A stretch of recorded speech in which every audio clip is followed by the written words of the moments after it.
कपड़े धोने वाली बहू। शादी के पहले से ही विभा को कपड़े धोने का बड़ा शौक था। कभी नल के नीचे तो कभी तालाब के पास। अरे मेरी नीली वाली लुंगी नहीं दिख रही है। विभा की अम्मा, कहाँ रखी है लुंगी? अरे वो तो विभा ने परसों ही धोकर रखी थी आपकी अलमारी में, देखो वहीं होगी। वो ना मैंने आज धो दी, मुझे लगा कि गंदी हो गई होगी।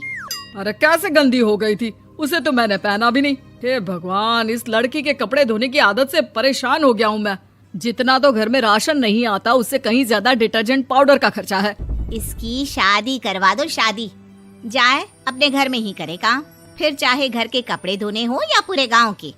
हाँ ठीक बोल रही हूँ, देखता हूँ मैं कोई लड़का। वो दिन भी आ जाता है जब विभा को देखने लड़के वाले आ जाते हैं। लड़की मुझे अच्छी लगी। होने वाली सास कहती है, बेटी अगर कुछ पूछना है तो पूछ लो। वैसे तो हमारी लड़की बहुत ही शर्मीली है, जो बोल दो वो मान लेती है, इसे क्या पूछना होगा। अरे कैसी बात कर रही हो माँ, मुझे इन लोगों के घर रहना है, सवाल तो कई है। हाँ हाँ बेटा, पूछ लो ना, क्या पूछना है। आप लोगों के घर कपड़े कौन धोता है? सास का मुंह बन जाता है। देखो, अगर तुम ये कहना चाहती हो कि तुम्हें कपड़े धोने नहीं आते तो सुन लो, कपड़े मैं ही धोती हूँ, लेकिन तुम्हारे आ जाने के बाद मैं रुमाल तक नहीं धोऊंगी। अरे चुप रहना भाग्यवान, बहू बेचारी घर आई नहीं, उसे डराना शुरू कर दिया। वो क्या है ना बिटिया, अभी तक तो ये कल्लू की माँ ही धोती थी, लेकिन अब तुम्हारे पापा तो दहेज में वॉशिंग मशीन देंगे ही। तभी विभा की माँ बोल पड़ती है, सवाल भी पूछा तो क्या। वैसे भाई साहब, मशीन की तो फिर भी कपड़े धोने की कैपेसिटी होती है। मतलब जो बिटिया दे रहे हैं ना विभा, इसे कपड़े धोने का बहुत शौक है। ये आप लोगों के क्या, आस पड़ोस गांव मोहल्ले सबके कपड़े धो दे और उफ तक ना करे। बाहर देखा नहीं आपने कितने कपड़े सूख रहे हैं? सब हमारी बिटिया ने ही तो धोए हैं। बस भी करो ना माँ, शर्म आ रही इतनी तारीफ सुनकर। और तो और एक दाग निकाल कर दिखाओ तो मान जाऊं। हाँ अच्छा, माफ करना बेटा, मैंने गलत समझा। हमें तो रिश्ता बहुत पसंद है। और ऐसे जुड़ जाता है रिश्ता कपड़े धोने का शौक रखने वाली विभा का।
उसकी शादी हो जाती है कोयला फैक्ट्री में काम करने वाले कल्लू के साथ। शादी के बाद अचानक विभा चिल्लाती हुई सास के पास आती है। सासू माँ, अरे सासू माँ कहाँ है आप? ये तो धोखा है, धोखा दिया आप लोगों ने मुझे। इसे ससुर के चक्कर के बारे में पता चल गया। अरे तो उसमें तुझे क्यों धोखा मिला है? अरे नल में पानी नहीं आता, कपड़े कैसे कब धुलेंगे? अच्छा, तू पानी नहीं आ रहा उसकी बात कर रही है? तो आपने क्या सोचा? कुछ नहीं। अच्छा, तेरी माँ ने कहा था कि कपड़े धोने का शौक है तुझे, याद आया मुझे। शौक शौक बोलकर कपड़े धोने वाले मेरे जुनून को कम ना आके सासू माँ, कपड़ा धोना मेरा गुरूर है। तभी पति भी वहाँ आ जाता है। अभी अभी मैंने इसे सनी देओल की फिल्म दिखाई है, उसी के डायलॉग मार रही है माँ। अच्छा सुन, साफ साफ बता रही हूँ, पानी सुबह 4 से 6 और शाम को 10 से 12 आता है, समझी? विभा टाइमिंग सुनकर हैरान हो जाती है। ये क्या भूतों का मोहल्ला है? सुबह 4 बजे उठकर कौन कपड़े धोता है? 4 बजे टंकी में पानी जाता है, फिर सारा दिन धोना ना, किसने मना किया? अरे कैसी बात कर रही हैं? 200 लीटर की टंकी में कितने कपड़े धो लूंगी मैं? सुबह ही उठ जाऊंगी मैं। अब क्या था, विभा सुबह 4 से लेकर रात के 12 बजे तक कपड़े ही धोती रहती। एक रोज सास पड़ोस से निकलकर कहीं जा रही होती है कि साथ वाली कहती है, हाँ कल्लू की माँ, जरा ये बताओ कि 2 साड़ी है, 2 ब्लाउज और एक पेटीकोट और एक नाड़े वाला लंबा कच्छा। हाँ तो?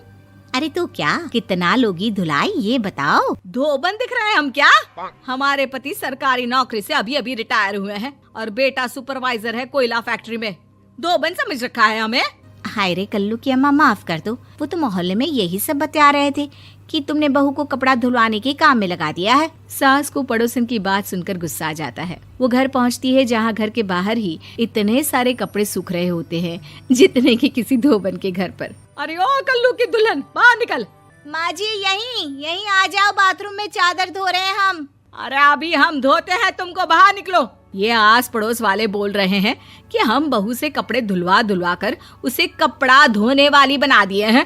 अरे छोड़ो ना माँ जी, किन लोगों की बातों में आती हो? आस पास के लोगों का तो काम ही होता है कि वो किसी तरह सास बहू को लड़ा दे। बहू सारे घर के कपड़े धोती है, ये क्या कम है? बोलिए। सास को भी लग जाता है कि वो बहू का ये सनकीपन नहीं छुड़वा सकती, इससे अच्छा है कि खुद ही चुप हो जाए। एक रोज सास और बहू मंदिर जाते हैं, जहाँ सास की साड़ी वहाँ खड़ी भीख मांगने वाली से मिलती है। माँ जी क्या बात है, आपकी साड़ी उस भिखारन से कितनी मिल रही है ना? हाँ देखो तो, दोनों की साड़ी मिल रही है। क्या बात है कल्लू की अम्मा, तुम खुद को तो अफसर की बीवी बताती हो और ऐसी सिंपल सी प्लेन साड़ी पहनकर घूमती हो। सिंपल और प्लेन नहीं है ये साड़ी। तो क्या सोने के धागे से फूल बने हैं? कुछ भी सासू माँ, कुछ भी। हाँ बने थे इस साड़ी में सोने के धागे से फूल। मेरे पति लेकर आए थे मद्रास से स्पेशली मेरे लिए 10,000 की। ताहे भाई साहब इस भिखारन के लिए भी सेम टू सेम साड़ी लेकर आए होंगे 10,000 की। सास उस वक्त कुछ नहीं कहती, लेकिन बहू के साथ घर आती है और अलमारी से एल्बम निकाल कर लाती है। ये साड़ी देख रही है, ये वही साड़ी है जिसे मैंने अभी पहना था। इस साड़ी में ये जो चमकदार फूल दिख रहे हैं ना, ये सोने के धागों से काटे गए हैं। लेकिन तू लोकल वॉशिंग मशीन ब्रश से घिस घिस कर सारे फूलों को निकाल कर साड़ी प्लेन कर दी। मुझे माफ कर दीजिए सासू माँ। और तो और, जब मैंने तुझे तेरी गलती के लिए कुछ नहीं कहा, लेकिन तूने तो सबके सामने मेरा मजाक ही बना दिया। क्यों? बहू को समझ में आ जाता है कि अब से उसका कपड़े धोना बंद।